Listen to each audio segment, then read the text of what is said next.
এখন দেখবেন ব্যবসা বাণিজ্য নিয়ে পর্যালোচনা ও বিশ্লেষণ ভিত্তিক সেগমেন্ট বিস্টক, যেখানে থাকছেন একজন বিশিষ্ট চিকিৎসক। সুপ্রিয় দর্শক, বিস্টকে আজ আমাদের সাথে আছেন থাইল্যান্ডের ব্যাংকক হসপিটালের খ্যাতনামা চিকিৎসক ডাক্তার শক্তি আর পল। স্বাগত আপনাকে আমাদের আয়োজনে। শুরুতেই জানতে চাই, কখন আমরা বুঝতে পারবো যে আমার সঠিক রোগ নির্ণয় হয়নি কিংবা আমি ভুল চিকিৎসার মধ্য দিয়ে যাচ্ছি? রোগী হিসেবে কখন আমার সেকেন্ড অপশন নেওয়া উচিত? যখন আপনারা দেখবেন যে কোনো একটা সিমটম আছে, কষ্ট হচ্ছে, মনে করেন জ্বর হচ্ছে, অথবা শরীরে কোথাও ব্যথা হচ্ছে, অথবা অনেক দিন ধরে ওজন কমে যাচ্ছে, অথবা এমন কিছু সিমটম হচ্ছে যেটার আপনারা কোনো কারণ খুঁজে পাচ্ছেন না, এবং এটা একদিন দুদিনের ব্যাপার না, এটা সাধারণত 3 সপ্তাহ, 1 মাস, 2 মাস, 3 মাস, 6 মাস, 1 বছর, 2 বছর আপনার ভালো হচ্ছে না, তখনই ধরে নিতে হবে যে না, আমার মনে হয় ডায়াগনোসিসে কোনো একটা অসুবিধা আছে, এইটা আমাদেরকে দেখা দরকার যে আসলে ডায়াগনোসিসটা ঠিক কিনা। সো তখনই ডাক্তার অথবা অন্য ডাক্তারের কাছে অ্যাকচুয়ালি দেখানো দরকার। অসংখ্য ধন্যবাদ আপনাকে। আনডায়াগনোসিস মানে কি রং ডায়াগনোসিস? বেশিরভাগ সময় আমরা মনে করি যে মানুষের একটা ইন্টেনশন থাকে, ওরা ইচ্ছা করেই একটা ভুল পথে মানুষকে ডাইরেক্ট করে, কিন্তু এখানে আনডায়াগনোজ ইলনেসে বেশিরভাগ ক্ষেত্রে কিন্তু কোনো ইন্টেনশন থাকে না। ডাক্তার তখন যেই অবস্থায় পায়, যেই সিমটম দেখে, যেই টেস্ট রেজাল্ট সামনে আসে, এইটা দেখে ওনারা একটা ডায়াগনোসিস করে। তো এটাকে বলতে পারেন যে ওনারা এটা হয়তো ঠিক ল্যাব টেস্টে হয় নাই, অথবা ঠিক সময় মতো এটাকে ভালো করে পরীক্ষা করে দেখেননি, যার জন্য কিছু জিনিস ইগনোর হয়ে গেছে, ওরা সামনে পড়েনি। তো এটাকে আমি রং না বলে আমি বলবো যে এটা আনইনটেনশনাল একটা ব্যতিক্রম হয়ে গেছে, যার জন্য রোগী সাফার করতেছে, কিন্তু ডক্টর হয়তো ইন্টেনশন ছিল না এটা ভুল করার। জানতে চাইবো স্বাস্থ্য চিকিৎসা সেবা সম্পর্কে। স্বাস্থ্য চিকিৎসা সেবায় বাংলাদেশ এবং ব্যাংকক হসপিটালের মধ্যে পার্থক্য কতটুকু এবং কিভাবে এই চিকিৎসা সেবাকে আরও উন্নততর করা যায়?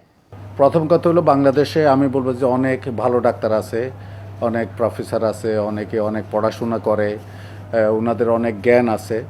সো ওই দিক দিয়ে আমি বলবো যে একটা ডিফারেন্স, সেটা খুবই হয়তো নজরে পড়ার মতো, যেহেতু এখানে ডাক্তারের সংখ্যা স্বল্পতা, এই জন্য ডাক্তাররা অনেক সময় ধরে হয়তো একজন রুগী দেখার সুযোগ পান না অথবা করেন না।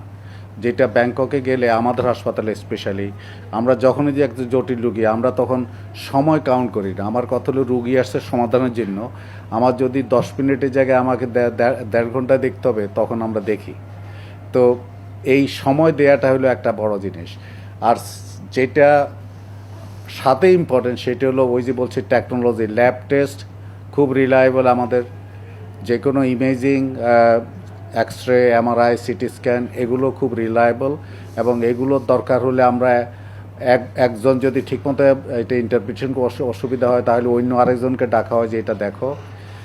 আরেকটা হলো ওই যে টিম ওয়ার্ক করা হয়, যে যখন জটিল রোগ হয় তখন একজন ডাক্তার সমাধান করতে চেষ্টা না করে আমরা অনেককে একসাথে ডাকি, যে এই ব্যাপারে ইনপুট দিতে পারবে, এখানে সহযোগিতা করতে পারবে।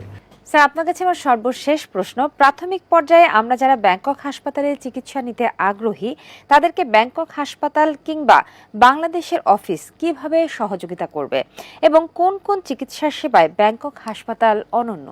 ওটা খুবই সহজ। এখানে 3টা, বাংলাদেশে এদের লাইফ অ্যান্ড হেলথের 3টা অফিস আছে, ধানমন্ডি, বনানী, চট্টগ্রাম। যে কোনো একটা অফিসে যোগাযোগ করলে, ওদের হটলাইন আছে, হটলাইনে যোগাযোগ করলে তখন ওরা ওয়ান স্টপ সার্ভিস আপনার সব করবে। ওদের মেডিকেল হিস্ট্রি থেকে আরম্ভ করে ভিসা প্রসেসিং, ডক্টর অ্যাপয়েন্টমেন্ট, এমনকি ওখানে গিয়ে থাকা, I think everything they can help. So it just one stop service. Bangkok hospital actually একটা আন্তর্জাতিক মানের হাসপাতাল। এখানে ইন্টারন্যাশনাল স্ট্যান্ডার্ড সবই আছে, কিন্তু কয়েকটা এলাকায় এরিয়াতে ব্যাংকক হসপিটাল খুব এগিয়ে আছে। সেটা হলো 1 নম্বর হার্টে আমাদের যত ধরনের ভালো টেকনোলজি সব আছে। কিছু ওই ধরনের কিছু টেকনোলজি ব্যাংককে অন্য কোনো হাসপাতালে নেই, অন্য কোনো প্রাইভেট হাসপাতালে নেই। সো এটা হলো হার্ট। 2 নম্বর হলো ক্যান্সারও আমাদের সেম ওয়েতে, যে টপ লেভেল টেকনোলজি সবগুলো আছে, সাথে স্পেশালিস্ট ডাক্তারগুলো আছে। আর অন্যদিকে এখন যেটা ব্রেইন অ্যান্ড বোন বলে, মানে নিউরো এবং অর্থোপেডিক্স, এই এলাকাতেও ব্যাংকক হসপিটাল এখন খুব র্যাপিডলি অ্যাডভান্স হয়ে গেছে। যে এই 4টা এলাকা আপনাকে স্ট্যান্ডার্ড বলতে পারেন যে আমরা এগুলোতে টেকনোলজি খুবই অ্যাডভান্স।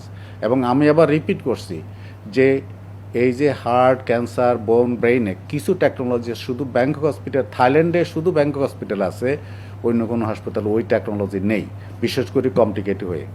অসংখ্য ধন্যবাদ আপনাকে আমাদেরকে সময় দেওয়ার জন্য। আর এই ছিল আজকের আয়োজন। এতক্ষণ দেখছিলেন Exim bank business point powered by Pubali bank PLC. সাথে ছিলাম তাসনুভা মোহনা।